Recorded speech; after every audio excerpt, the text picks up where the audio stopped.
Stand by for action.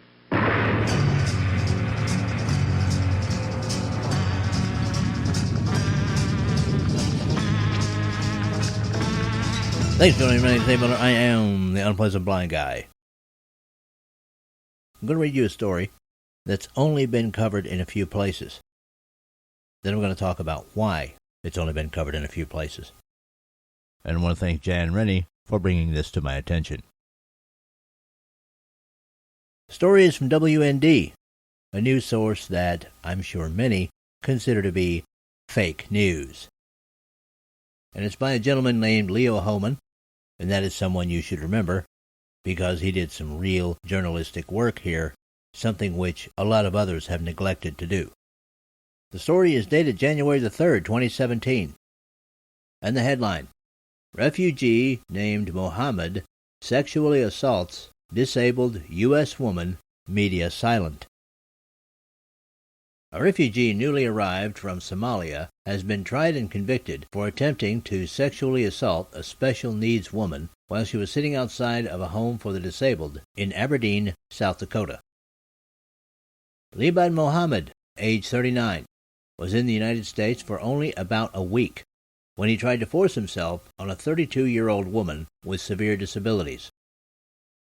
Mohammed is not a U.S. citizen, but whether he will be deported in the wake of his conviction remains unclear. The trial for Mohammed was held just a few days before Christmas, and not a word of the conviction has made it into the local media, residents of Aberdeen told WND on Tuesday. And as an aside, I'll say nor had it made it into national news outlets until WND picked it up. Mohammed speaks no English and required 2 interpreters at trial, according to the state's attorney who prosecuted the case. I do know he lived in Aberdeen, prosecutor Christopher White told WND. The day that it happened, he was staying at the White House Inn Hotel in Aberdeen. What came out of trial in his defense attorney's opening statement was that he arrived in Aberdeen that day and had only been in the United States for approximately a week. And he had come to work at the beef plant in Aberdeen, but I don't know if he had already started working or was about to start work there. Mohammed mentioned to law enforcement that he had been hired on at the Demkota Ranch beef plant, White said. WND called the executive editor of Aberdeen's daily newspaper, The American News, and asked why nothing has been reported on the crime committed by Mohammed. He said he had no knowledge of Mohammed's arrest, trial, or conviction. I'm not seeing it in our system, and I really don't recall it, said editor J.J. Perry when asked about the case Tuesday by WND. I'll have to talk to our court reporter. It might be we just missed it in the docket. Now, as an aside, we're not talking about New York City, or Houston, or St. Louis, or even Albany, New York.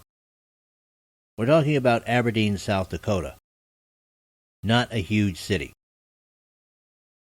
It seems incredible to me that a local newspaper would be completely unaware of a crime, trial, and conviction of this sort in their area. To continue, the newspaper's court reporter, Eliza Scott, did not attend the trial, WND was told by officials who were present on December the 20th, Mohammed's trial date, by the way. Nor has the case received any coverage from local TV stations in South Dakota or neighboring Minnesota. Mohammed was convicted of attempted sexual contact with a person incapable of consent, which is a Class 4 felony in South Dakota and punishable by up to 5 years in prison. The victim is a mentally impaired woman living at a facility operated by a local nonprofit, Aspire Incorporated. She is unable to fully communicate, said White. 2 police officers and a woman employed with Aspire testified against Mohammed at trial, according to court records. Now what happened? The incident occurred on July the 30th, when a caregiver sat the victim on a bench outside so she could enjoy some fresh air along with one other resident of the home. The caregiver then went back inside to get more residents, and when she returned, found Muhammad allegedly with his hand placed between the woman's legs, reaching for her private parts. When caught in the act, Muhammad claimed he wanted to marry the woman. The workers saw what was happening and pulled the woman away from her assailant. Muhammad allegedly claimed to authorities that if he were in his country, he'd done nothing wrong. And just as an aside, folks, this is an excuse often given by Muslims who sexually assault and rape non-Muslims when they are not in Islamic countries. And sadly, it is often a get-out for them, as some judges who are frankly clueless put their behavior down to a quote-unquote different culture and let them either walk with no punishment whatsoever or level very light punishments that they would never administer to people who were not Islamic. To continue, White said the woman cannot talk, although she is able to say her name and let her caregivers know when she's hungry. Nothing was in the paper about it, so it doesn't get out. Nobody knows about it, said an Aberdeen resident who happened to find out about the trial by a stroke of luck. And I want you to listen to this, guys, because with our media in total PC mode, this is beginning to become the only way that the word is getting out about things like this. To continue, a friend of mine, someone who works for her, was on jury duty the Monday before Christmas, but they wouldn't let him on the jury because he didn't like the refugee program, said the resident, who asked not to be named. He told my friend about it, and she told me Wednesday morning. I went straight to the courthouse, and they say it's all over with. The trial is over. He was found guilty. They won't put this in the paper, she added. They have an arrest log for the most minor crimes, even traffic violations, speeding and DUI, but not this. Going to my point earlier about the fact that a crime like this should have been reported in the local news, but wasn't. To continue. If my husband had gotten picked up for attempted rape, his name would have been in there. The residents said the town would be shocked to find out a refugee preyed upon a helpless woman sitting outside of a facility that is supposed to be safe. I don't know if he saw them put her out there before. We're a small town. Nothing like that has happened, the resident said. At least not that anyone is aware of. It just doesn't happen, and it was a short time. The caregiver, she just went in to get some more residents, and it happened quickly. Now, this all comes in the light of South Dakota being an increasingly popular resettlement site for these immigrants / refugees / whatever cover name the government is giving them so that they can stuff our country with Muslims. Still from the WND story. The U.S. State Department and its federal contractor, Lutheran Social Services, has sent 939 Somali refugees to South Dakota since 2002, all of them being placed in Sioux Falls. More than 99% of all Somali refugees are Muslim. More than 132,000 Somali refugees have been sent to more than 300 U.S. cities and towns, most of them arriving since the civil war broke out in the East African country in 1991. More than 40 have been confirmed by the FBI to have left the country since 2007 to fight for foreign terrorist organizations, and dozens more have been convicted of providing material support for terrorist organizations. As recently as November 28th of 2016, a Somali refugee went on a stabbing spree at Ohio State University, injuring 11. On September the 17th, another Somali refugee went on a stabbing spree at the Crossroads Mall in St. Cloud, Minnesota, injuring 10 before he was shot dead by an off-duty police officer. Now, this is very important, guys. This shows you, as this entire story does, that the Obama administration was trying to make sure that no place in the United States of America, even small towns, would be without its Muslim contingent. To continue with the story, the plans to expand refugee resettlement in Aberdeen have not been without critics. A Facebook group called Americans First Task Force for Aberdeen, South Dakota, started last year and has 458 members. During Christmas week of 2016, the Facebook page was alight with comments from posters.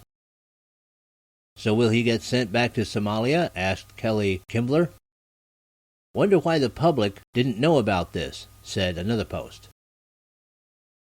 It is not the first time a sex crime by a refugee has been ignored or downplayed by local media. Last summer, a 5-year-old special needs girl was sexually assaulted in Twin Falls, Idaho, by 2 refugee boys from Sudan, while an older boy filmed the entire incident. Refugee resettlement watchdog Ann Corcoran, who blogs at Refugee Resettlement Watch, traveled last summer to dozens of meatpacking towns across the U.S. and found they are hot targets for government contractors looking to resettle refugees. Small cities in the nation's heartland, the Dakotas, Colorado, Iowa, Minnesota, Missouri, Tennessee, and Kentucky are all magnets for refugees from Somalia, Afghanistan, Iraq, Burma, the Democratic Republic of the Congo, and Syria because of the meatpacking companies' unquenchable thirst for cheap foreign labor. In both Aberdeen and Huron, South Dakota, the residents told me the refugees were coming over from Minnesota to work in the meat plant, Corcoran told WND. While few refugees are sent directly to Aberdeen, and here's the money shot, people, they come as part of what is called a secondary migration from Sioux Falls and from several cities in Minnesota. Now what that means, as an aside, is that the primary injection of the Mohammedans into our nation occurred in the larger cities. But, as I stated before, the plan was never to leave them there. It was always to spread them out through the smaller cities and towns. This strategy by the Obama administration does 2 things. Firstly, it spreads Islam and the influence of Islam throughout the nation. Secondly, it helps guarantee that within a generation or 2, places in the United States of America that had previously voted for conservative candidates will begin voting for more progressive ones because progressives support Islamization of our country. To continue with the story, Aberdeen is a big secondary migrant location, Corcoran said. The mayor wanted to set up a direct resettlement site in Aberdeen, but Lutheran Social Services of South Dakota backed off due to the uproar from citizens. The meat plant closed, then reopened, and when they reopened under new ownership, they wanted all these Somali laborers, and some came over from Minnesota and some from Sioux Falls. Now, as an aside, one has to wonder who the new ownership is and where they got money to buy the meat plant. You see, folks, to Islamize a country takes not only a plan, it takes money. It takes people who are willing to take money from places like Saudi Arabia and utilize it to create environments where newly arrived Muslims can thrive. That may not be so in this case, but it is something that has happened all over Europe, the UK, Canada, other places. So it is not unreasonable to wonder if it is not happening here in the United States. To continue with the story, what else is being hidden? Since the case of Liban Mohammed garnered no media attention, residents are wondering how many other crimes by refugees may have been shielded from the public view in Aberdeen and Huron. A sheriff's office employee named Ryan confirmed to WND that Mohammed was arrested July the 30th, 2016 in Aberdeen and remains in custody at the county jail. He is currently in custody right now, Ryan said.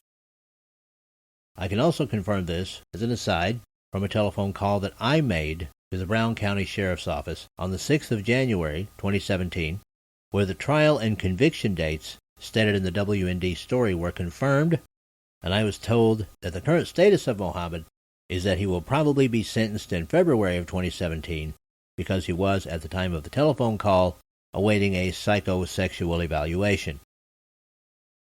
To continue with the story, WND's request for a mugshot of Mohammed was denied. As an aside, make of that one what you will, people. To continue, the Clerk of Court's office confirmed the trial was held December the 20th and scheduled for 2 days, but it lasted only 1 day before the jury convicted Mohammed as charged. The maximum sentence for the crime is 5 years in prison, White said. According to court records obtained by WND, Mohammed was arrested July 30 and indicted by a grand jury on August the 15th. The jury was seated on Monday, December the 19th, and the trial was held Tuesday, December the 20th. Now it has to be asked, is this some grand conspiracy of media outlets' representatives sitting in a room somewhere, drinking lattes, and deciding not to cover these issues? Probably not. But you have to remember where the state stream media, even local state stream media, comes from. You see, these people who are considered to be the purveyors of real news go to journalism school at universities, and they have degrees.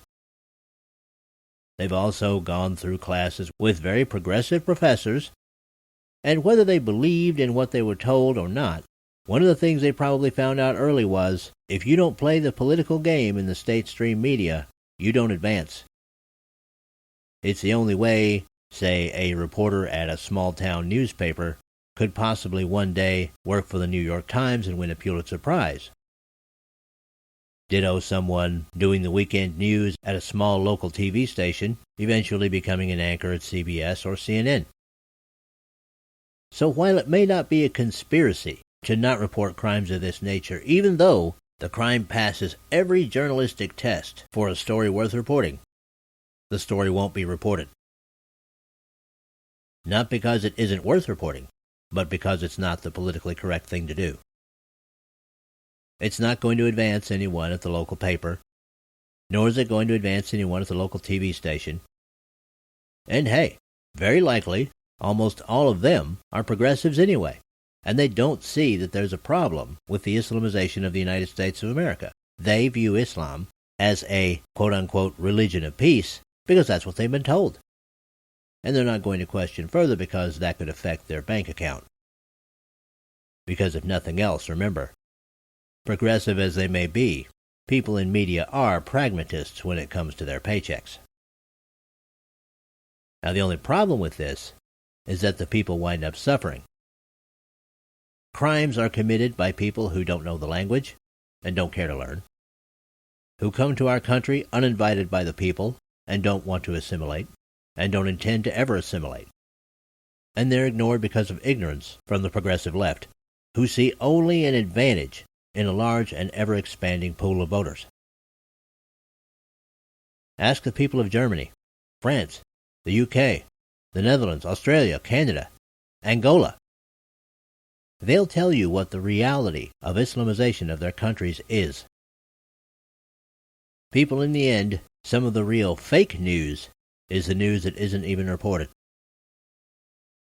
I give Mr. Homan and WND much credit for doing the legwork on this story, and much credit also goes to one brave resident who smelled a rat and traced it to its hole. Demand better, people. Make sure that the news sources that you follow are giving you the real stories of the impacts of this government-sponsored migration of Mohammedans into the heartland of the beacon light of freedom that is the United States of America. Demand the truth, and if you don't get it, get your news somewhere else. Because we also know this about the state stream media. As much as they hate anything that isn't progressive, they hate losing viewers and readers even more. If we can't change them, we can replace them, people. Believe it. And that's it for this time. I appreciate each and every one of you. Thank you for listening, and may your God go with you. Goodbye. The Unpleasant Blind Guy is copyright 2017. Anno Domini.